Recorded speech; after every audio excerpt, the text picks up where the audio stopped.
ॲसिडिटीच्या गोळ्या आणि सिरप घेतल्याने ॲसिडिटी कायमची बरी होते का? हा प्रश्न मला अनेक पेशंट्स रोज विचारतात आणि हल्लीच्या काळात तर 25 ते 30 वर्षांच्या मुला-मुलींमध्येही ॲसिडिटीचं प्रमाण वाढलेलं आहे. जर तुम्हीही ॲसिडिटीवरती वारंवार गोळ्या किंवा औषधं घेत असाल, तर ही व्हिडिओ नक्की शेवटपर्यंत बघा. कारण यामध्ये मी तुम्हाला एक महत्त्वाची गोष्ट सांगणार आहे. अनेक जण खूप मंथ्सपर्यंत ॲसिडिटीच्या गोळ्या औषधं घेत राहतात. घेतलेली गोळी किंवा सिरप याने त्याला तात्पुरता आराम तर मिळतो, पण कायमचा इलाज मात्र होत नाही. मित्रांनो, ॲसिडिटीच्या औषधांनी फक्त पोटातील ॲसिड न्यूट्रलाइज होतं.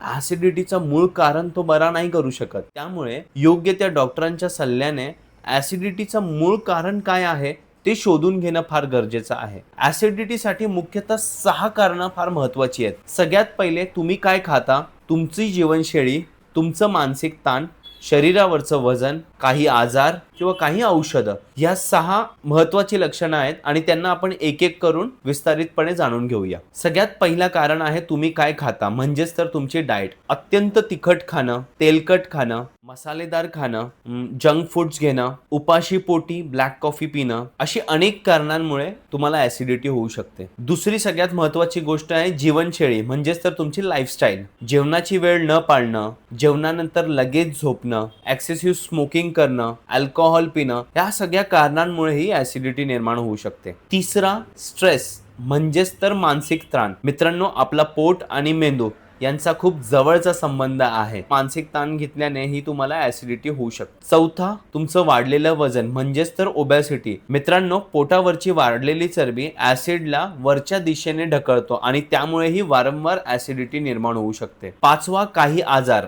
जसं की acid reflux disorder, gastritis, stomach ulcer, colitis, या सगळ्या कारणांनीही ॲसिडिटी होऊ शकते. तर डॉक्टरांकडून योग्य सल्ला आणि योग्य ट्रीटमेंट घेणं खूप गरजेचं आहे. 6वा, औषधं. मित्रांनो, काही पेनकिलर्स किंवा स्टेरॉइड यांचा एक्सेसिव्ह वापर करणं किंवा काही अँटीबायोटिक्स याच्यानेही ॲसिडिटी क्रिएट होऊ शकते. मित्रांनो, काही दिवसांपूर्वीच माझ्याकडे 28 वर्षांचा एक पेशंट आला होता. त्यालाही ॲसिडिटीचा खूप त्रास होत होता. त्यामुळे त्यांनी वारंवार महिन्यांपासून काही सिरप्स आणि टॅबलेट्स घेत होता. त्याला बरं नाही वाटलं म्हणून तो माझ्याकडे आलेला. त्याच्याशी बोलल्यानंतर कळालं की तो रोज रात्री लेट झोपतो, लेट जेवतो आणि जेवल्यानंतर लगेच झोपतो आणि अशा अनेक कारणांमुळे त्याला ॲसिडिटी होते. त्याला योग्य तो सल्ला आणि काही औषधांनाही लगेच बरं वाटू लागला. त्यामुळे ॲसिडिटीचं मूळ कारण शोधणं फार गरजेचं आहे. मी डॉक्टर पवन पाटील. अशाच सोप्या भाषेत आरोग्यविषयी माहिती मिळवण्यासाठी या चॅनलला नक्की फॉलो करा आणि या रीलला लाईक करा. Thank you so much.